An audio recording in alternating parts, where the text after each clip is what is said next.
Baruch atah Baruch atah Adonai, Adonai Eloheinu Eloheinu melech melech haolam, haolam asher asher kishanu kiddushanu b'mitzvotav, b'mitzvoto v'tzivanu v'tzivanu l'achim ner l'hamner shel shel Chanukah. Chanukah. From the ancient days to today.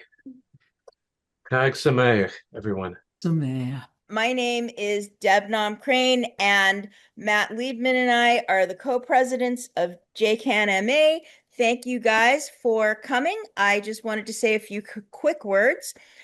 As we gather tonight for Hanukkah reflections during the climate emergency, we wanted to note the mixed response we received to our call for reflections. There were some who took comfort in the story of a group of Jewish people, yet again, defeating someone they saw as an oppressor. But there were also others who recoiled from some of the themes in the story and saw the Maccabees as oppressors themselves who overreacted to a threat. We're not trying to push a specific interpretation, which is why we've published both sets on the website, and you're going to hear some of both of that tonight. Regardless, the theme of another group imposing their will on a group of Jewish people is evident in the story, and we can see it as an early version of anti-Semitism. Unfortunately, we saw yet another anti-Semitic attack this weekend in Australia at a Hanukkah celebration. We grieve with the survivors of the attack, as well as the loved ones of those who were killed. We also wanted to express our immense gratitude to Ahmed Al-Ahmed, an Australian citizen originally from Syria, who stopped the gunman at an incredible risk to his safety, bodily integrity, and life.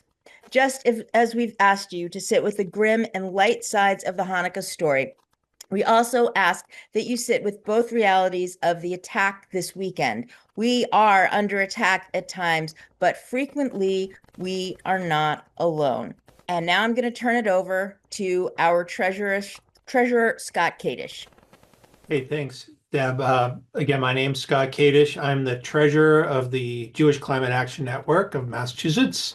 And as we celebrate this fifth night of Hanukkah, JCAN MA brings you another dynamic program at the intersection of Judaism and climate change. We ask you that you make an end-of-year donation if you believe JCAN is an important voice in the fight against global warming. We are a small but mighty group made up of almost entirely of volunteers. Some of the things we did in 2025 include running the fourth annual Jewish JCAN Climate Conference with 24 different programs. We lobbied our Massachusetts senators on climate change. And we also put on a Tu Shvat Seder and many other programs too. We appreciate any contribution you can make so that we can keep being a loud voice for the Jewish environmental movement in New England and beyond. I'll put a link in to our donor page in the chat, and we hope you enjoy tonight's program. Thank you. Thank you, Scott. And with that, let us begin our first reflection, and that would be Rabbi Katy Allen, our founder. Thank you. Thank you. Thank you for putting this program together, and thank you for having me with you here tonight, and thank you for continuing all the work that you're doing. So I am going to start with a poem, a prose poem that is entitled Complexity.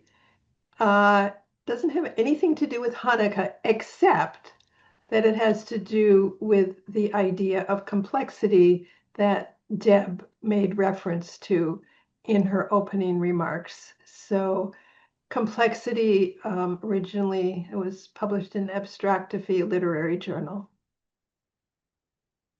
Sitting by a stream enveloped in subtle autumn beauty, feeling solid ground beneath, breathing invisible life-giving air. Verdant summertime leaves conceal yellows and oranges, reds, maroons, and complexity beyond measure. Introduced species, small and large, exotic flora and fauna, suppress mordellet autochthonies of many hues, and complexity beyond measure. Death, demolition, and destruction hide and inflame grief and fear, despair, desolation, and complexity beyond measure. Rising seas and rampaging wildfires, screaming winds and persistent drought overshadow and obliterate connection to earthy soil and solid rock, iron core of earth, and complexity beyond measure. Sitting by a stream, watching beloved children at play, quietly, unexpectedly touching grief beyond words, beyond comprehension, beyond endurance, that simmers steadily in the silent, static, and active living earth, in expansive and tortured human realms, and in the deepest, most hidden, most vulnerable recesses of the universe. Complexity beyond measure. Thank you. Thank you. I know, snap, snap, snap, snap, snap. That was beautiful, and I think speaks to everything that the holiday is about, and also what we're trying to do. So, with that, Judith, the floor is yours. Being in family. The story of Chanukah. Panu hoshech legaresh, peyatenu har v'haesh, kol ehad hu or katan, וכולנו אורתן צורה הושך על השור, צורה מפני האור, צורה הושך על השחור, צורה מפני האור.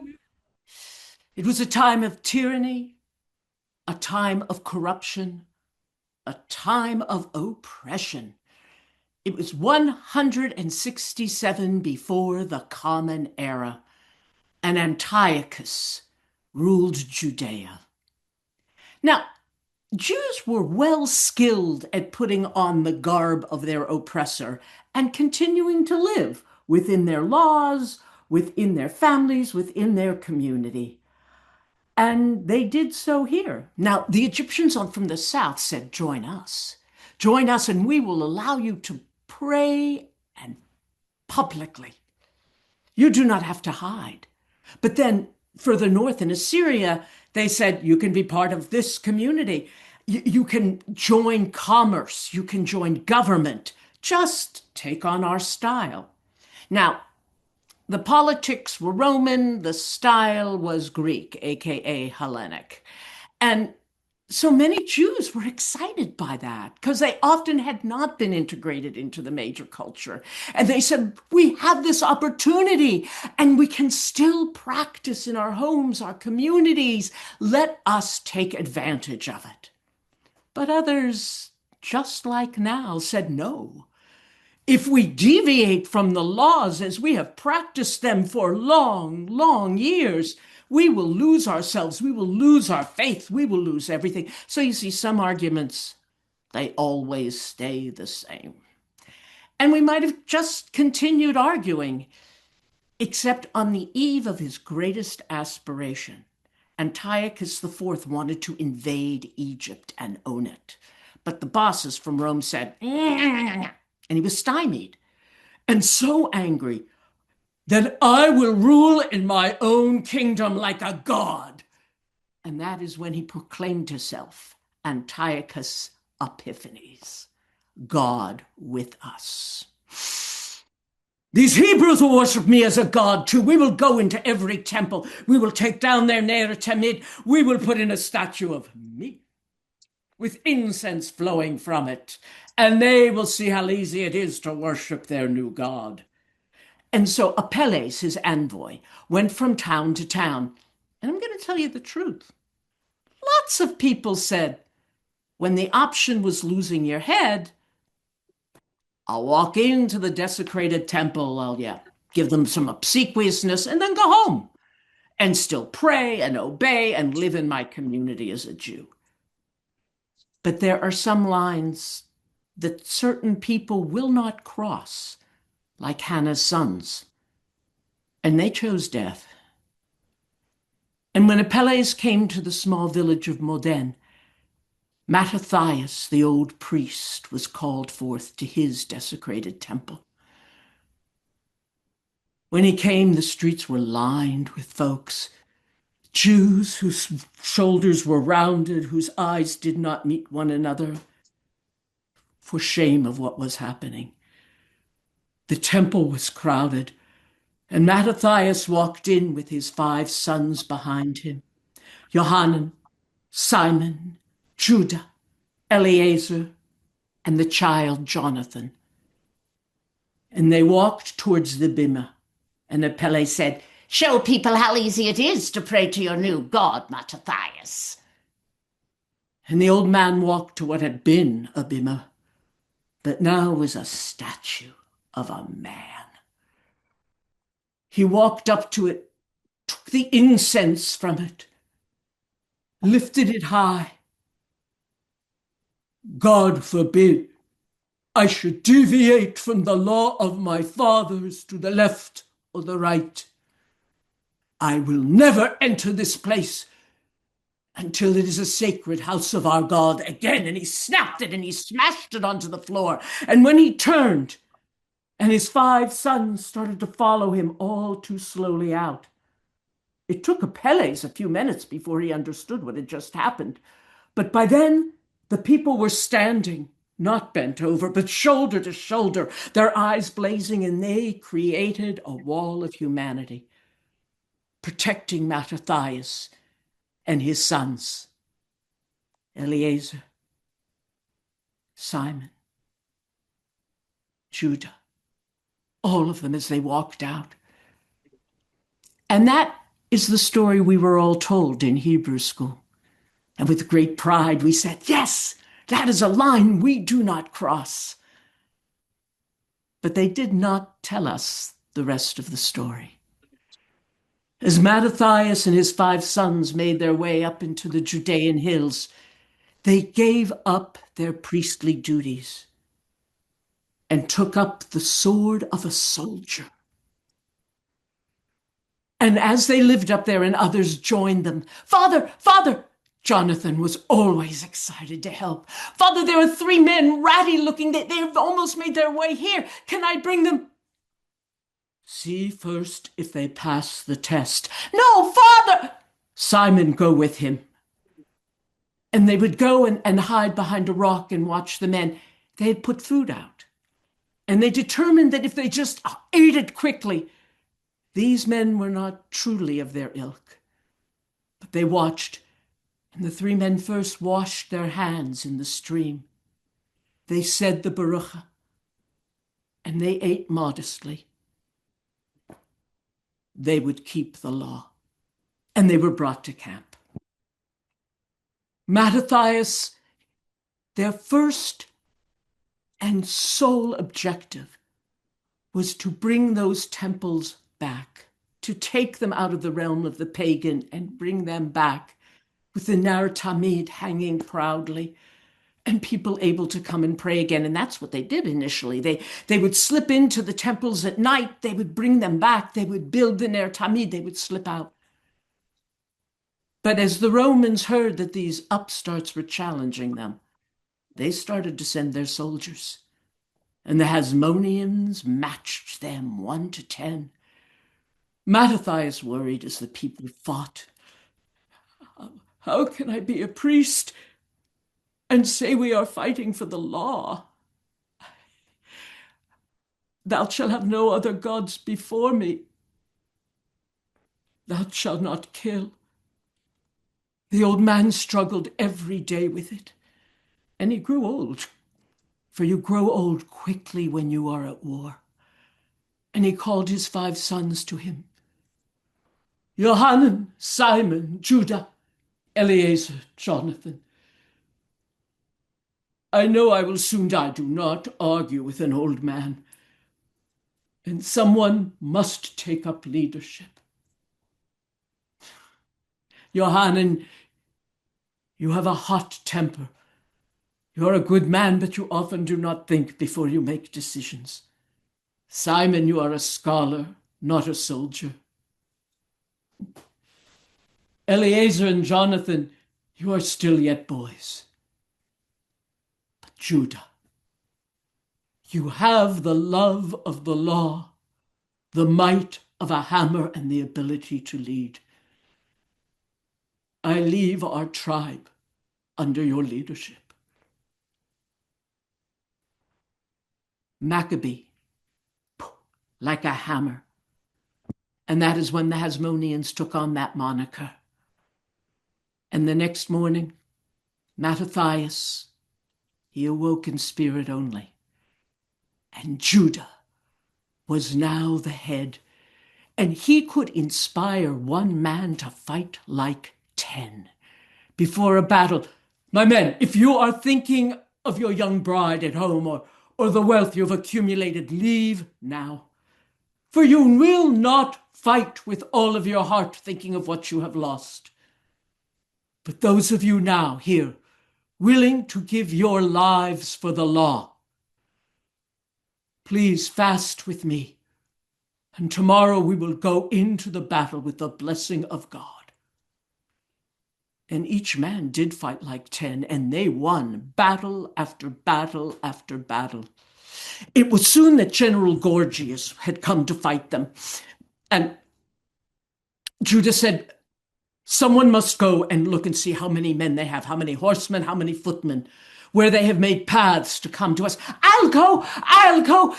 Jonathan was always wanting to help. You are fast afoot.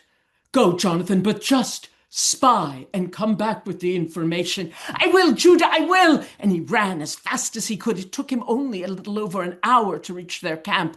The fires were blazing.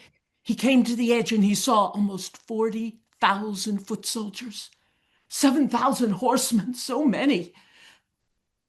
And he could have slipped away. But he saw a Roman guard leaning against a rock, looking up at the stars. And he stealthily crept up behind him. And in one fail movement, this boy, who they never had a celebration for his coming of age, for there was no time while they were at war, he leapt up and he grabbed the man across the neck, pulled out his knife, and gutted him. And as his life's blood drained, Jonathan said, "For the law! It's for the law!" And he took the necklace off the Roman soldier that had a coin of Antiochus Epiphanes on it and put his own head in it. Well, when he came back, he told Judah what he had seen. So many more than we could fight. Here is what we shall do. Make our fires large. Set up metal and anything else that will make noise in the wind. And we will creep behind their camp. And just before the sun comes up in the morning, when they are getting ready to come and attack us, we will get them from the rear. Judah, let me lead men. You are still so young. Not so young that I didn't kill. Look! And the other men knew. They knew that Jonathan had the lust to win. And so Judah trusted him to lead some men.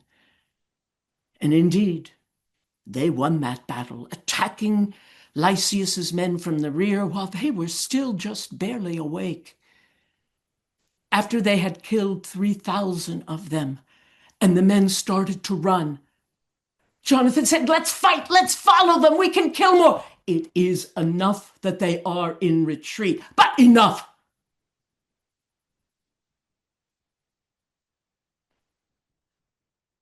And Jonathan came to age in war, like a sword, sharp, aimed in one direction. And after many battles, on the 25th day of Kislev, they re-entered the temple. And the story we heard continues here, when it said that a small vial of oil, the only consecrated oil that was still there, lasted for 8 days and 8 nights until more consecrated oil could be brought. And I will tell you the truth, that the rabbis created that miracle 150 years after this battle because they did not want us celebrating military might. And now the Maccabees ruled. The land, as you could imagine, had been laid waste. And there is nothing worse for the environment than a war. Holofernes laid waste the plains of Damascus, which was the breadbasket. And then Holofernes was laid waste too by Judith, my namesake. But the land did not fare well. But now the Maccabees ruled it. And I will tell you that their rule was typified by fratricide. They imperialized, expanded their borders. They forced everyone to use Jewish weights and measures and law. There was forced circumcision for every male in the kingdom. Their rule was so corrupt that people dreamed of a messianic age. And that's the age into which a nice Jewish boy named Jesus of Nazareth was born. War. Does it really take us where we ever want to go? We have come to banish night, banish it with candlelight. Each of us is one small light, but together we burn bright. Go away, darkness black as night. Go away, make way for light.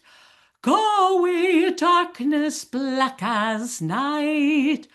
Go away, make way for light.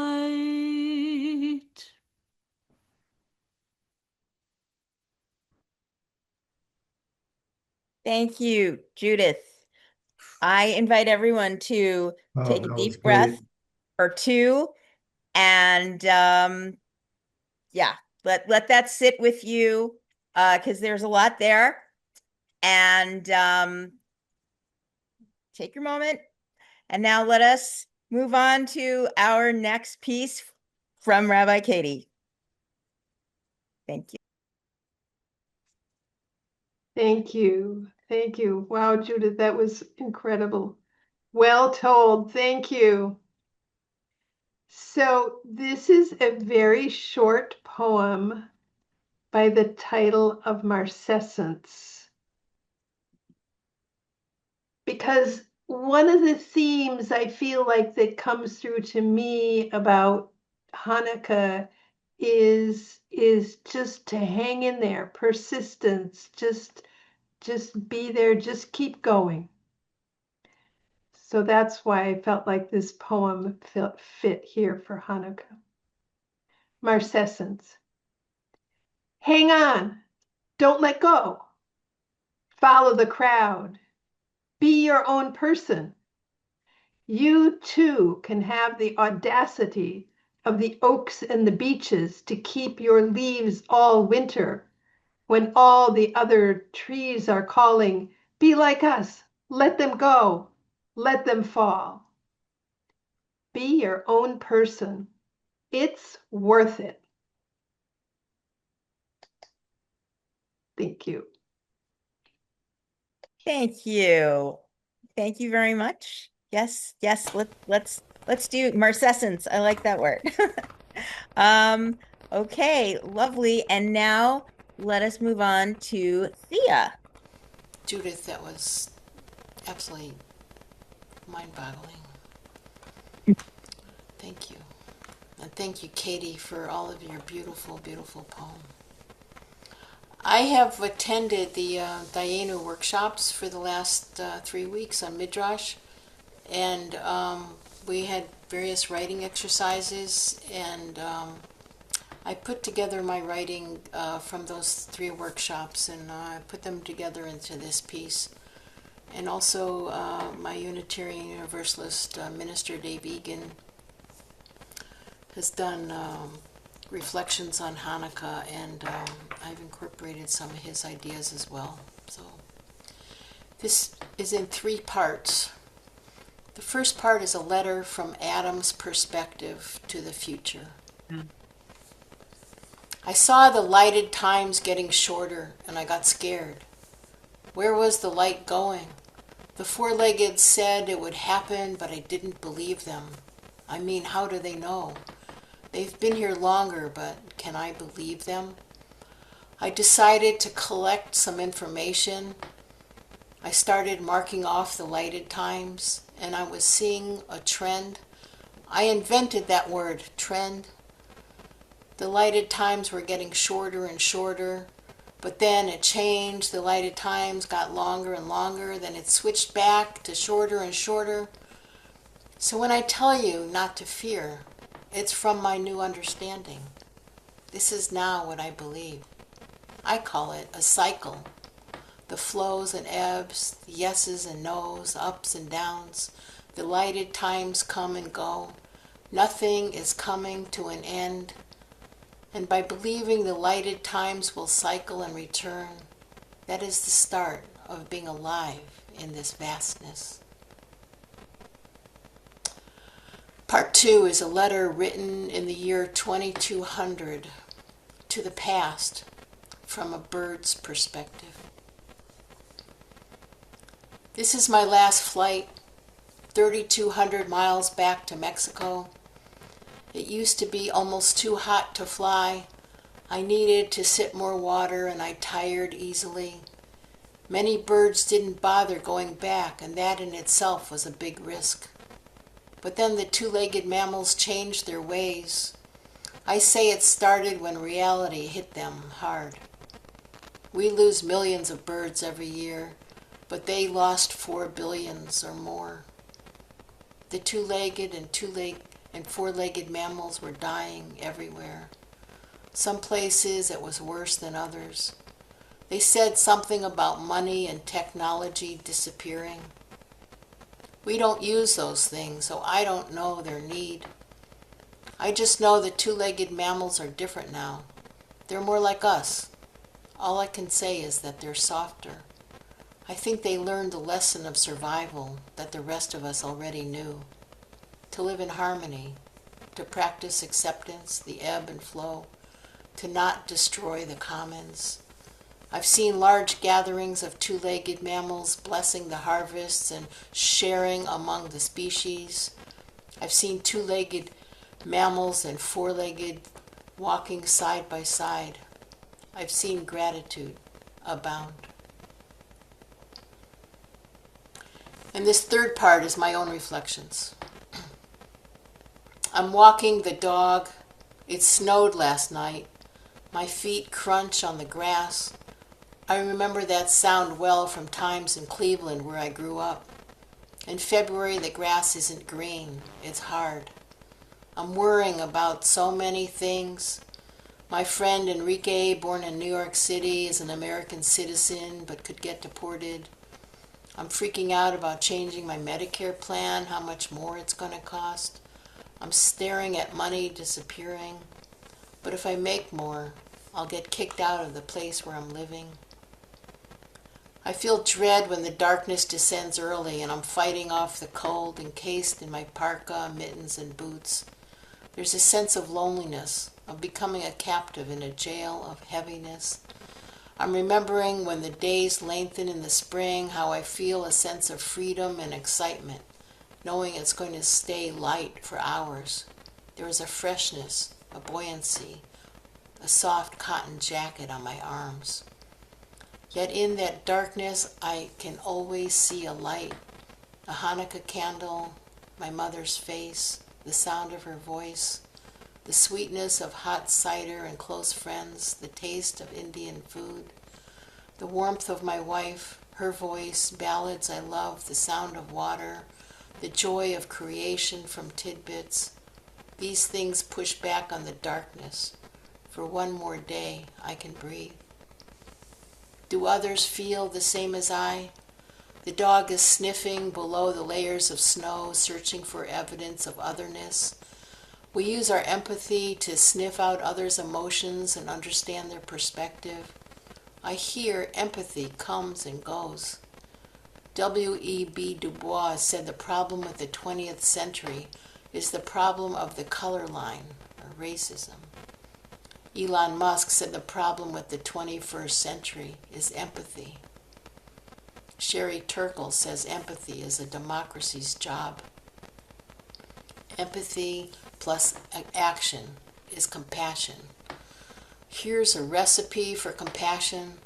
Start with 6.5 cups of acceptance. Mix it with 10 tablespoons of gratitude. Open a bag of heart space and dump in the whole bag. Add the realization that you're not perfect. Recycle the box of judgment until you understand it's pointing back at you. Add a commitment to service and bake it for a lifetime. Is there anything else other than community? We are hardwired to need live contact with others. The known faces of congregants, the friendly greeting of neighbors, the woman who stopped dyeing her hair, the neighbor who can no longer walk her dog, so a cadre of helpers are doing it. The dog gets walked, the bills arrive. We scavenge for food. Every day it all restarts, ebb and flow, the ups and downs of life. In my 20s, I didn't like how excitement and joy could so easily be ripped away. So I decided to stay at the bottom, stay depressed, stay hopeless. It felt safer. I wound up lying in the snow, almost freezing to death. We can't get away from cycles.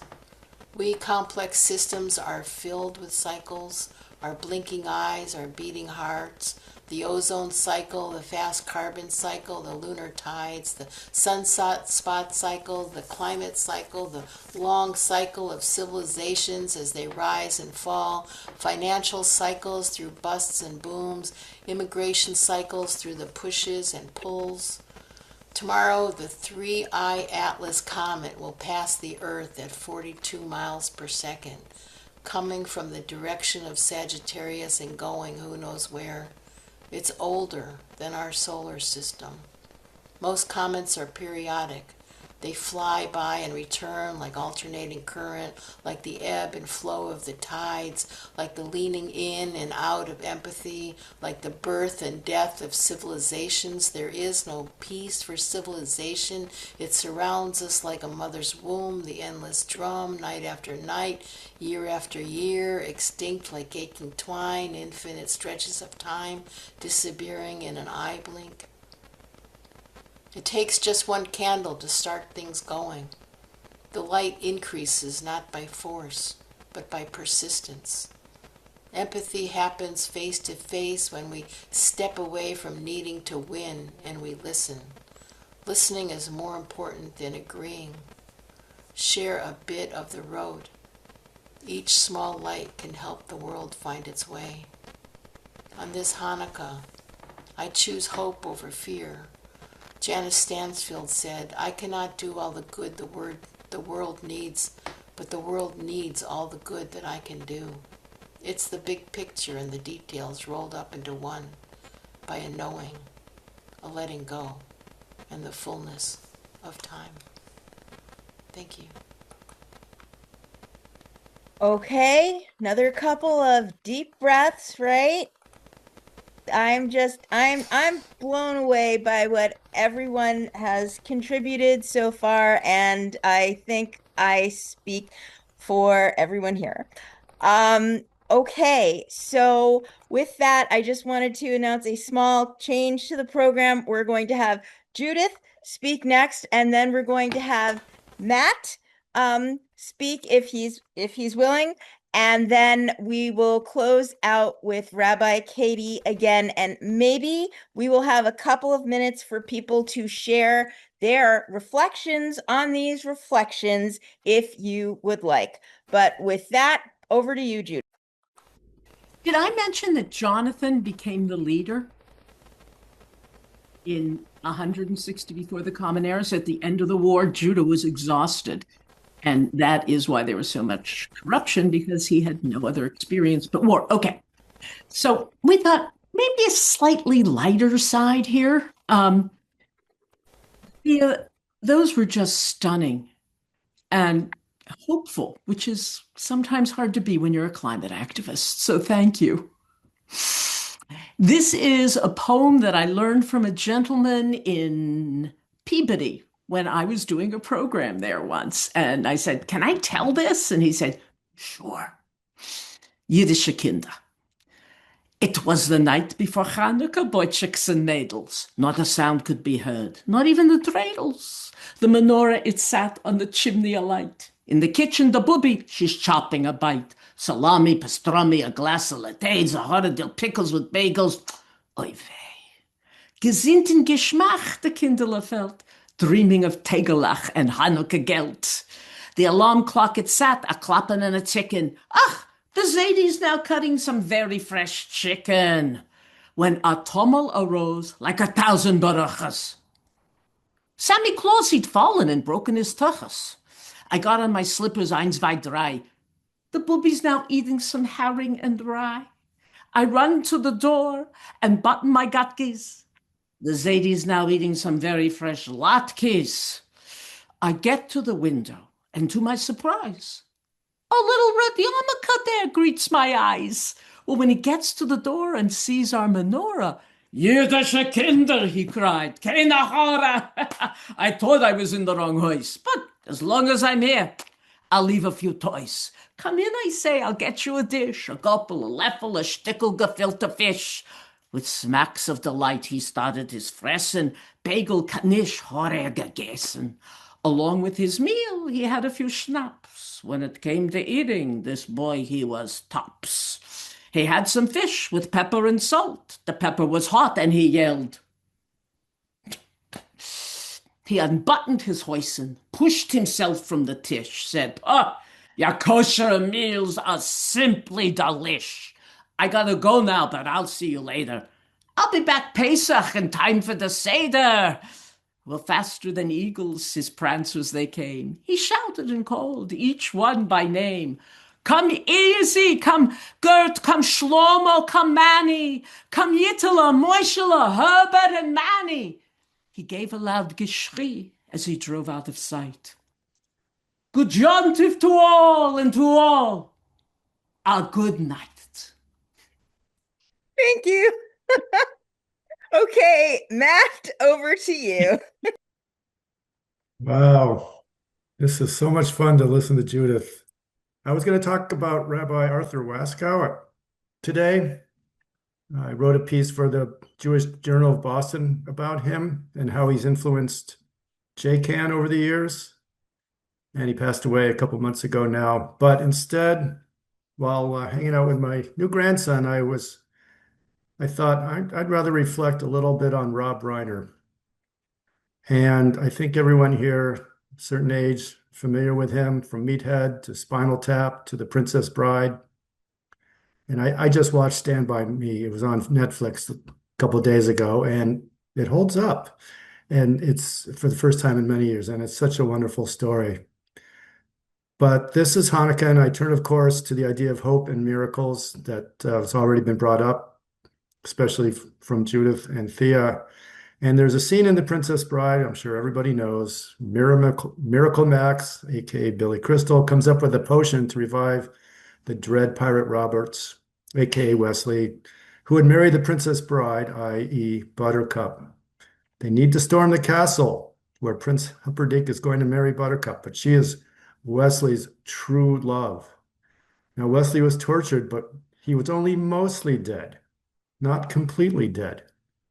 And so Miracle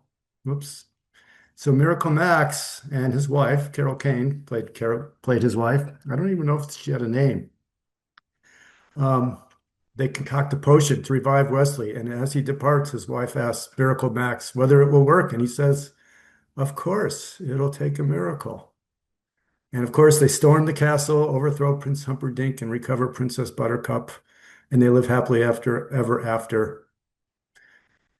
It's a fairy tale, but a very good one, kind of like the fairy tale of Hanukkah, as Judith uh, told us. One of the themes, of course, is shedding off cynicism and creating your own miracle. As it turns out in that scene, Miracle Max doesn't actually believe in true love. His goal is revenge, revenge against Prince Humperdinck. But he still creates the potion, and of course it works. Now, is it a miracle? Is it supernatural interference? Or is it action? Is it shutting off cynicism and working for a miracle? Miracles happen all the time, whether it was the Maccabees, the early Zionists, or sadly, Chicago Cubs fans. You just need a little hope, especially when you're only mostly dead, not completely dead. Thank you. Thank you. Thank you. I like what you just said better than I like The Princess Bride, but maybe No. maybe I'm in the minority. Maybe You're in the minority, I hope. Well, I am going to invite Katie to say her final words, and then I think, are going to have a couple of minutes. So if people have thoughts about Hanukkah or thoughts about what they've heard, please go ahead, put it in the chat or raise your hand after Katie speaks, and we will go until 8. With that, over to Thank you. Oh my gosh, I am blown away by what's been shared today. Just Judith and Thea and Matt, and it's just been wonderful. It's just been so amazing. So I actually am going to share 2 poems now. The first one is called A Spark of Light. Sparks of Light. A spark of light caught my eye, and then another, and another. They came and went like miracles, whatever those may be. Sometimes when nothing seems possible, when everything is going wrong, when the weight of the world and daily life is overwhelming, when forward movement feels impossible, out of nowhere, though nothing has changed, an opening appears, a path through the overgrown weeds, a way forward, an opportunity. Like the intermittent sparkles that come and go, the path closes behind us. Inexplicable. A miracle.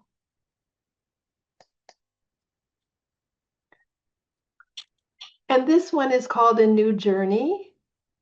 And I believe that one of the messages that we get from Hanukkah is one of the things that can happen to us. One of the things that's amazing about Hanukkah is not that it's just one day, but that it's 8 days. And we watch that light increasing and opening up for us the possibility of new pathways and new journeys. So this is called A New Journey. I began a new journey today. No, that's not actually true. Just when did I begin? Perhaps when I was born, or at any one of countless turning points along the decades of my life. Perhaps when a previous journey ended abruptly before its planned last step was taken. The disappointment was strong, but reality demanded an embrace. In the ensuing months and years, I envisioned one day completing that pathway, some way, sometime, somehow. But with the inevitable perils of aging, that possibility grew ever dimmer. Gradually, acceptance came, and with it, ideas of a new journey. A different one fluttered and flittered through my mind. An amorphous dream came and went in my heart and then wandered into my mind, quietly beginning to crystallize until I began to understand what this new journey could be. It remained hidden, simmering in the privacy of my heart before it was ready to enter the light of the day. One bright winter day, I spoke words, bringing a new vision into the world. And then today, the physical journey began with my feet on the trail in the woods, and when I stopped to write this poem, the sharp cry of a hawk lifted my gaze upward, skyward, to watch a wild symbol of resilience soar above the treetops, high overhead, back and forth, back and forth, back and forth. How long and how far this journey will last cannot, with its first step, be known. Of one thing only can I be certain. It will carry me where it will. And so for each of you, whatever journey you're on, I just invite and encourage you to take that journey knowing that you do not know where it goes or how long it lasts, but just to go with it and be in acceptance of that and let the flow take you. Wishing you all a wonderful, happy Hanukkah, Chag Urim Sameach, and thank you to everyone who put this program together and to the amazing artists who spoke today. Thank you. Thank you so much, Rabbi. That is yeah, that is the perfect ending. Again, I invite anyone who wants to share a reflection in the next few minutes to do so.